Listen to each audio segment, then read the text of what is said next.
2000 വർഷങ്ങൾക്ക് മുമ്പ് ജെറൂസലേം ദേവാലയത്തിന്റെ കവാടത്തെ ഭിക്ഷയാചിച്ചുകൊണ്ടിരുന്ന അന്ധനായ സ്റ്റെഫാന്റെ കണ്ണുകളിൽ ഉമിനീർ കുഴച്ച ചെരുപുരട്ടി ആ ശബ്ദം മുഴങ്ങി. തുറക്കപ്പെടട്ടെ എന്നർത്ഥം വരുന്ന എഫ്ഫാത്ത. അതെ, സ്വാർത്ഥ ചിന്തകളാനന്ദമായ നമ്മുടെ ഏവരുടെയും മനക്കണ്ണുകളെ നോക്കി ഇന്നും ആ ശബ്ദം മുഴങ്ങുന്നു. എഫ്ഫാത്ത, എഫ്ഫാത്ത, എഫ്ഫാത്ത.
സമയം കിട്ടേണ്ട കൊട്ടാരത്തിൽ നിന്ന് പോരാൻ കഴിയുന്നില്ല.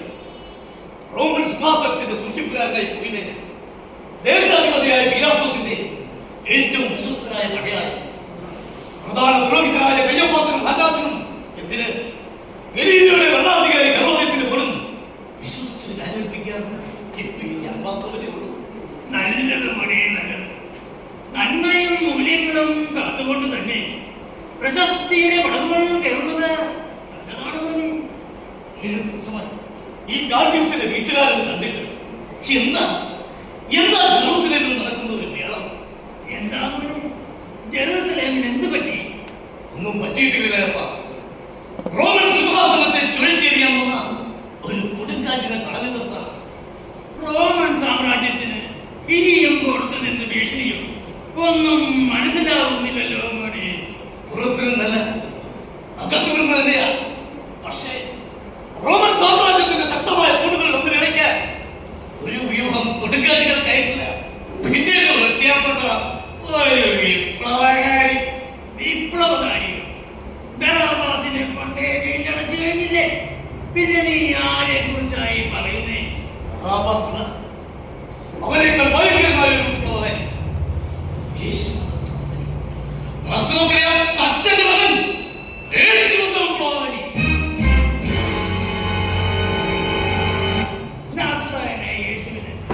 എന്ത് സംഭവിച്ചെന്നാണ് നീ പറയുന്നേ? ഒന്നും സംഭവിച്ചിട്ടില്ല. സാമ്രാജ്യത്തിന്റെ മുക്കിലും മൂലയിലും വിപ്ലവത്തിന്റെ വിഷവിത്തുക്കൾ വെച്ചിടുന്ന മായാജാലക്കാരനെ ഇന്നലെ രാത്രിയിൽ ഞങ്ങൾ ബന്ധിച്ച്. സത്യമാണോ നീ പറയുന്നത്? സത്യം. ഗെത്സമൻ തോട്ടത്തിന്റെ നിപുണതയും റോമൻ സാമ്രാജ്യത്തെ തകിടം മറിക്കുന്നതിനുള്ള ഗുണതന്ത്രങ്ങൾ നമസ്കരിക്കാൻ ശിക്ഷിതത്തോടൊപ്പം ഒത്തുകൂടിയ രാജ്യദ്രോഹിയെ താൻ ദൈവമെന്ന് സ്വയം വിശേഷിപ്പിക്കുന്ന ദൈവദൂഷകനെ ഇന്നലെ റോമൻ പട്ടാളം കയ്യോടെ വിളിപ്പോയി. നല്ല മനുഷ്യർക്ക് റോമൻ സാമ്രാജ്യത്തിൽ ഇടമില്ലെന്ന് എനിക്കറിയാം. എങ്കിലും പ്രത്യാശയുടെ കിരണങ്ങൾ ഞങ്ങൾ അവനിൽ ദർശിച്ചു പോയല്ലോ.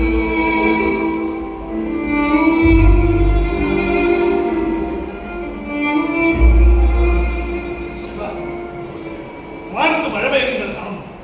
മഴ പെയ്യാൻ സാധ്യത ഇല്ലാത്ത സമയമുണ്ടാക്കി ഞാൻ കൊട്ടാരത്തിൽ നിന്ന് നിന്നെ കാണാൻ വേണ്ടി മാത്രം ഈ ഗാർഫ്യൂസ് റോമൻ സിംഹാസനത്തിന്റെ രഹസ്യ സൂക്ഷിപ്പുകാരനെ ഏൽക്കുമ്പോൾ തന്നെ എന്റെ പ്രിയപ്പെട്ട കൂട്ടുകാരന്റെ ബന്ധമായി നൽകുന്നത് സൗഭാഗ്യത്തിന്റെ നിങ്ങളുടെ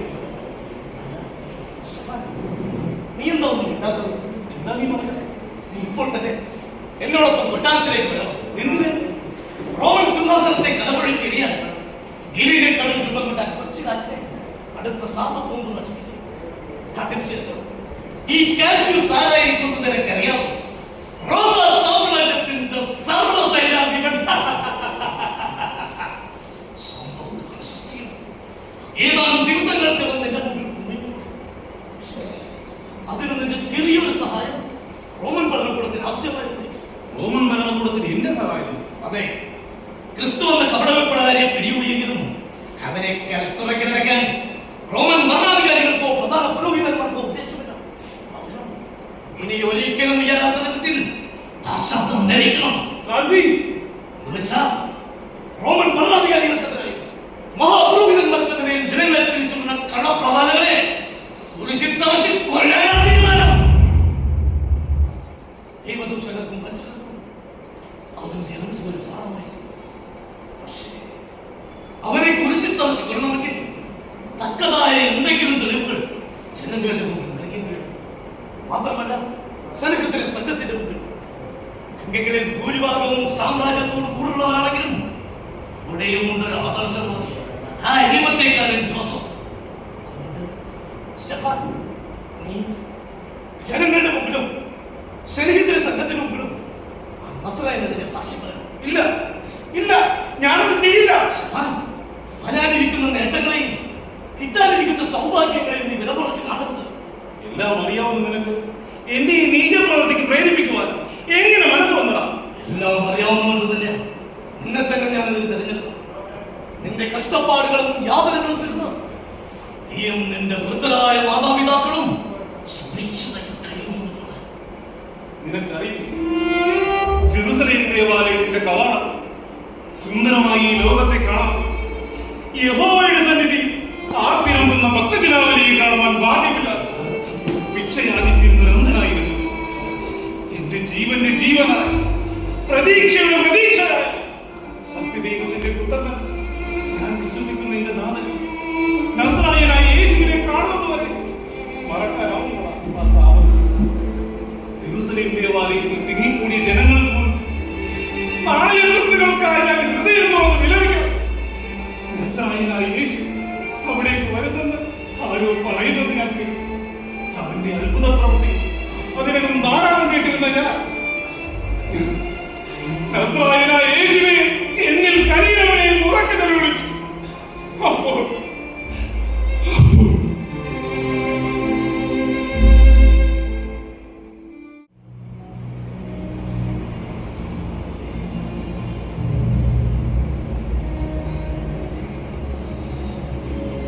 ഇവൻ അന്ധനായി ജനിച്ചത് ഇവന്റെയോ ഇവന്റെ മാതാപിതാക്കളുടെയോ പാപനിമിത്തമല്ല.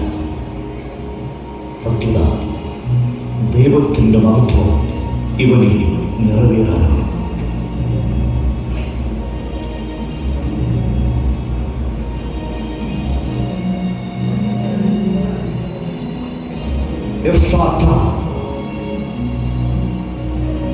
നീ പോയി ശിലോഹാക്കുളത്തിൽ കഴുകുക.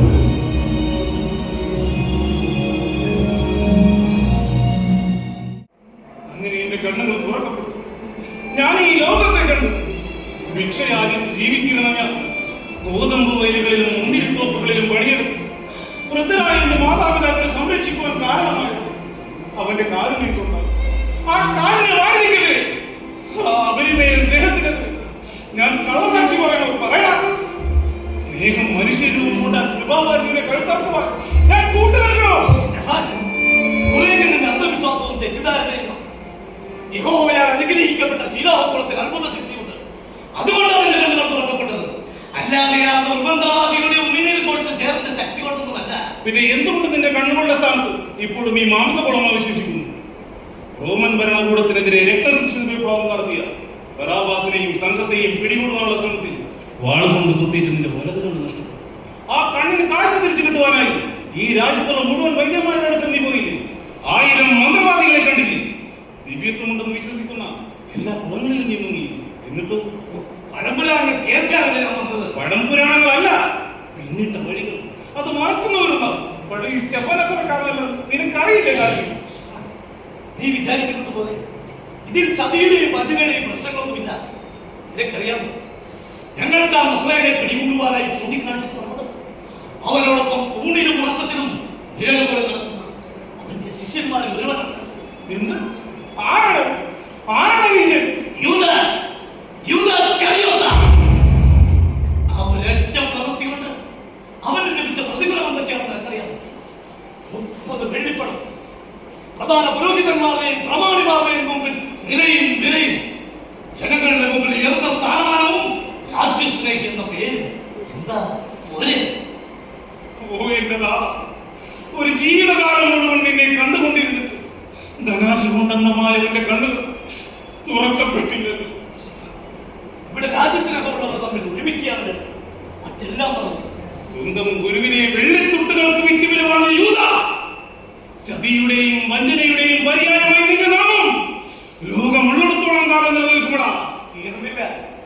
ഇന്നലെ വൈകുന്നേരം ഞങ്ങൾ അവനെ ഹെറോദസിന്റെ കൊട്ടാരത്തിൽ ഹാജരാക്കി. പാത്രം പതുങ്ങിയും അവന്റെ ശിഷ്യന്മാരിൽ പ്രധാനിയും അവിടെ എത്തിയിരുന്നു. എന്താ അവന്റെ പേര്? അവൻ തന്നെ. എന്നിട്ടെന്താ? കൊട്ടാരകാവൽക്കാർ അവനെ കൈയൊടക്കി കൂടി. നീയും ആ ഇസ്രായേലി ശിഷ്യനെ എന്ന് ചോദിച്ചപ്പോ അവൻ പറഞ്ഞ മറുപടി എന്താണെന്ന് അറിയാം. സത്യമായും ആ മനുഷ്യനെ ഞാൻ അറിയുന്ന പോലുമില്ലെന്ന്. ഓ വെളിച്ചം, വേദനിപ്പിക്കുന്നവരെ ആശ്വസിപ്പിക്കുവാനായി ലോകത്തിലേക്ക് വന്ന നാഥ, നിന്റെ വേദനയുടെ അവസരത്തിൽ ഉറ്റവർ പോലും നിന്നെ തള്ളി പറഞ്ഞു. തീരുമാനം എന്താണെങ്കിൽ എനിക്കൊന്നും പറയാൻ. എനിക്കൊന്നും കേൾക്കുകയും വേണ്ട. സ്റ്റെഫാൻ, മഹാപുരോഹിതനായ കയഫാസും പ്രമാണിയായ ഹന്നാസും നിർദ്ദേശിച്ചതനുസരിച്ച് ഞാൻ നിന്നെ കാണണം. അവർ പ്രസാദിച്ചാൽ ഉണ്ടാവുന്ന നേട്ടവും അവർ കനിഷ്ഠം തോന്നിയാൽ ഉണ്ടാവുന്ന നഷ്ടവും നീ മനസ്സിലാക്കിയാൽ ഒന്നും. എന്റെ ഏറ്റവും വലിയ നേട്ടം സർവചരാചരങ്ങളെ കാണുവാൻ എന്റെ കണ്ണുകൾക്ക് ലഭിച്ച പ്രകാശമാണ്. എന്റെ ഹൃദയത്തിന്റെ വെളിച്ചത്തിൽ സ്നേഹത്തിന്റെ മൂർത്തിഭാവമായ നസറായനെ എനിക്ക് നഷ്ടപ്പെട്ട അതിലും വലിയ നഷ്ടങ്ങളൊന്നും ഈ സ്റ്റെഫാൻ ഇനി ജീവിതത്തിൽ ഉണ്ടാകാനില്ല. ശരി, ഇനി എനിക്കൊന്നും പറയാനില്ല. ഞാൻ പോകുന്നു. കൊട്ടാരത്തിൽ എന്തൊക്കെ സംഭവിച്ചിട്ടുണ്ടാവുമോ? പേടിത്തൊണ്ടനായ പീലാത്തോസ് നസറായനെ വെറുതെ വിടുന്നു എന്നും ജനങ്ങൾക്ക് സംശയമാണ്. ഞാൻ പോകുന്നു സ്റ്റെഫാൻ. എന്താ എനിക്ക് നിങ്ങളൊന്ന് പറയുവാനുണ്ട്? പറഞ്ഞോളൂ. പേരും പെരുമയും പണവും പ്രശസ്തിയും അധികാരവും സ്ഥാനമാനങ്ങളും എല്ലാം എന്നും മനുഷ്യന് സ്വപ്നങ്ങളായി. ആ സ്വപ്ന സാക്ഷാത്കാരത്തിനായി നിന്ദ്യവും നികൃഷ്ടവുമായ വഴികളിലൂടെ സഞ്ചരിക്കുന്നു. എന്നാൽ റോമൻ സാമ്രാജ്യത്വത്തിന്റെ ദുർഗന്ധം നിറഞ്ഞ ചെളിക്കുഴിയിൽ വീണ് സത്യദൈവത്തിന്റെ പുത്രനെ വധിച്ച നിഷ്ഠൂര കൃത്യത്തിന്റെ കറ എന്റെ കൂട്ടുകാരന്റെ കൈകളിൽ പുരളരുത്. അവിടുന്ന് ദൈവപുത്രനാണ് കാര്യം, ജീവനുള്ള ദൈവത്തിന്റെ പുത്രനായ ക്രിസ്തു. സ്റ്റെഫാൻ, നിനക്കറിയാം, റോമൻ സാമ്രാജ്യത്തിനെതിരെ സായുധവിപ്ലവം നടത്തിയ ബറാബാസിനെയും സംഘത്തെയും പിടികൂടുന്നതിനിടയിൽ ഈ ഫലം കണ്ട് രാജ്യത്തിന് വേണ്ടി സമർപ്പിച്ചവനാണ് ഞാൻ. റോമൻ സാമ്രാജ്യത്തിനെതിരായും സത്യദൈവമായ യഹോവയ്ക്കെതിരായും ജനങ്ങളെ തിരിച്ചുവിടുന്ന കള്ളപ്രവചനങ്ങളിൽ നിന്നും ഈ രാജ്യത്തെ രക്ഷിക്കുന്നതിന് വേണ്ടി എന്റെ ഈ ഇടം കണ്ണുകൂടി നൽകേണ്ടി വന്ന അതിന് തയ്യാറാണ് ഈ കൺഫ്യൂസ്.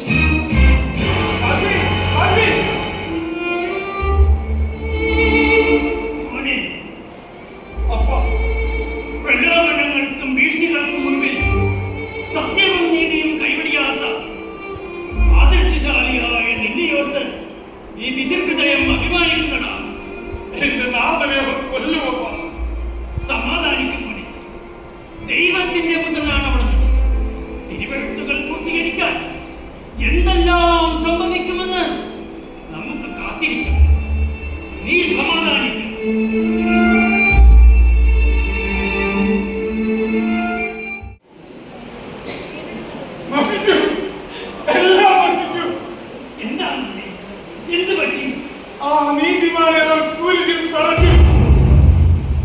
സത്യവും നീതിയും തിരിച്ചറിയാത്ത യഹൂദജനങ്ങൾ സ്നേഹ സന്ദേശം പരത്താനെത്തിയ മാടപ്രാവിനെ കൊന്നു. കാൽവരി മലയുടെ മുകളിൽ 2 കള്ളന്മാരുടെ മധ്യം 3 കാലിൽ പാണികളാണ് അവർ അവിടത്തെ കുരിശിൽ തറച്ചു. ഇല്ല മോനെ, അവിടെ നിന്ന് മരിക്കില്ല. ദൈവം തന്റെ പുത്രനെ രക്ഷിക്കാൻ ഇനിയും വരും. കുരിശിൽ ആ രക്ഷയുടെ പ്രതീകത്തെ രക്ഷിക്കും. ഇല്ല ഇല്ല, ഇനി അത് സംഭവിക്കുകയില്ല. ആ പ്രതീക്ഷയോടെ അവസാനം വരെ ഞാൻ ആ കാൽവരിക്കുന്നിൽ കാത്തുനിന്നു.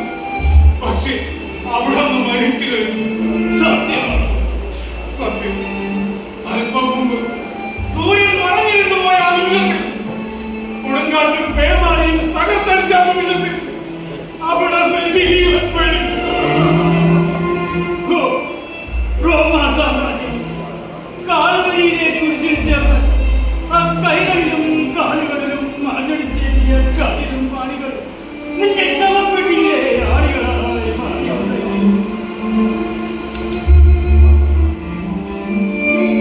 നീ കൺഫ്യൂസല്ലേ?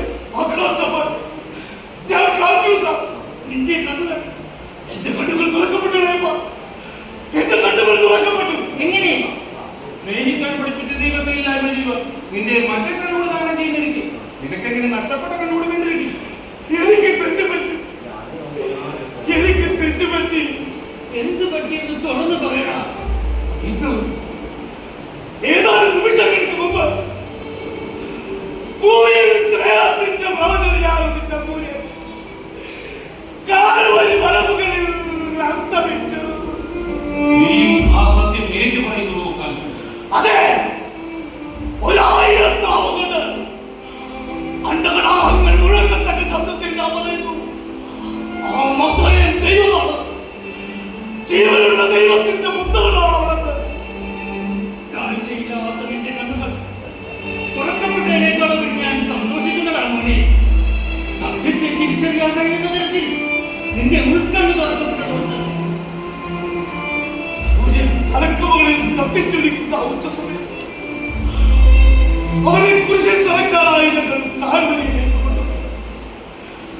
കുരിശിന്റെ കനത്ത ഭാരത്താൽ അവർ തളർന്നു വീഴുമ്പോൾ വഴിച്ചികൾ ചെയ്തേൽപ്പിച്ചതും ശാന്തമാണിച്ചതും ഈ ഞാനായിരുന്ന മഹാഭാവിയായ എന്നിട്ട് 3 മണി നേരമായപ്പോഴേക്കും ആ ഘോഷയാത്ര കാൽവരിയുടെ നീങ്ങി. അവന്റെ വസ്ത്രങ്ങൾ ഒരിഞ്ഞെടുത്ത് അവനെ കൽവിൽ കുടിപ്പിച്ച് 2 കള്ളന്മാരുടെ മധ്യത്തിൽ കാലിലും വാരികളാലും കുരിശിൽ ചേർത്ത് നടച്ചത്. ഈ പാപത്തിനെല്ലാം പരിഹാരം ചെയ്തു തീർക്കുക. നീ ഇനിയും എത്ര ജന്മം ചെയ്തിരിക്കണം. അവന്റെ കൈകളിൽ ആഞ്ഞടിച്ച് കയറ്റുമ്പോ ഞാനെന്ന് നോക്കി. സ്വർഗീയ ദീപ്തി വിളങ്ങുന്ന കണ്ണുകളിൽ വേദനയോ നൈരാശ്യമോ ആയിരുന്നില്ല, ഹൃദയവ്യക്തികളെ തകർക്കുന്ന സ്നേഹസുരഭിലമായ പുഞ്ചിരി. അവിടെ നിന്നാണോ നിന്റെ കണ്ണുകൾ തുറന്നത്? അവനെ കുരിശിൽ തറച്ച ശേഷം നമ്മൾ കൊട്ടാരത്തിലേക്ക് പോയി. പിറ്റേന്ന് ശാപമായിരുന്നതിനാൽ മൃതശരീരങ്ങൾ കുരിശിൽ കിടക്കാൻ പാടില്ലെന്ന് പ്രധാന പുരോഹിതൻ പറഞ്ഞതനുസരിച്ച് ശരീരങ്ങൾ താഴെ വെക്കാതെ അവനോടൊപ്പം കുരിശിൽ തറച്ചിരുന്ന 2 പേരുടെയും കടക്കാരുകൾ ശരീരവും താഴെ വെക്കിയതിനു ശേഷം കുരിശിനെ സമീപിച്ചു. പക്ഷേ അപ്പോഴേക്കും മരിച്ചു കഴിഞ്ഞു.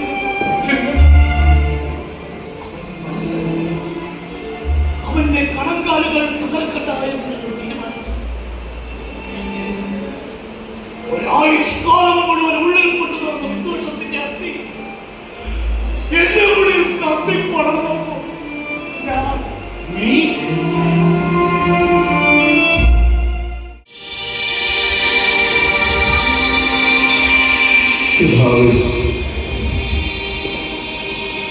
അങ്ങേ കൈകളിൽ ഞാൻ എന്റെ ആത്മാവിനെ സമർപ്പിക്കുന്നു.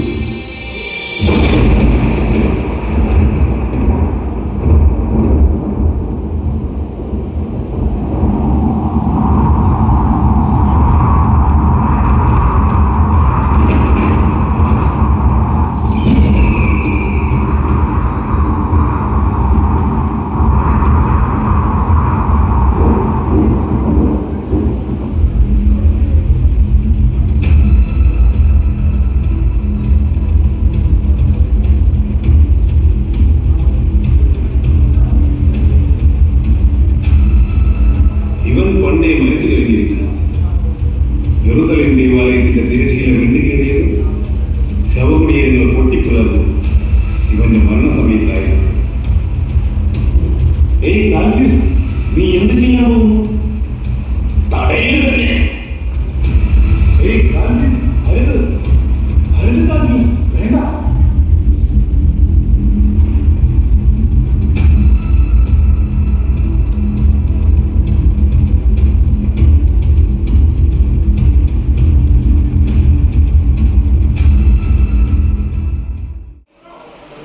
അങ്ങനെ ആ തിരുവിതാവിൽ നിന്നും വീണ രക്തത്തുള്ളികൾ എന്റെ കണ്ണുകളിൽ തുറന്നു.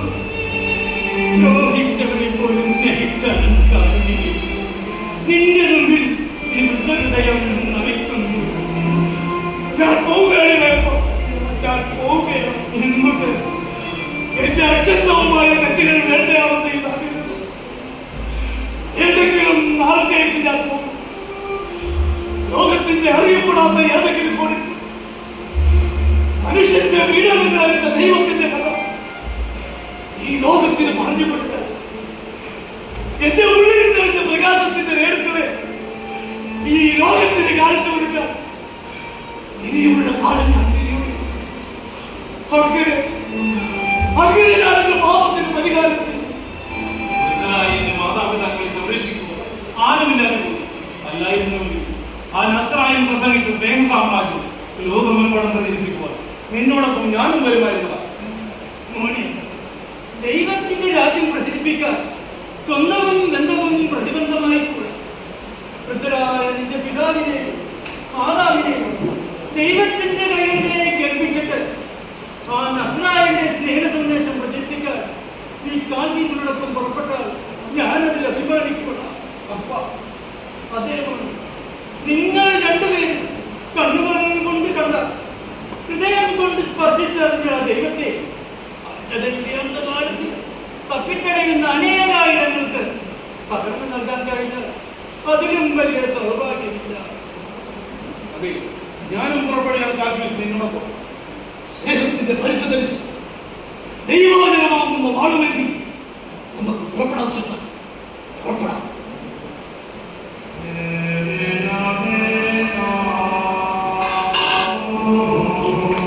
Oh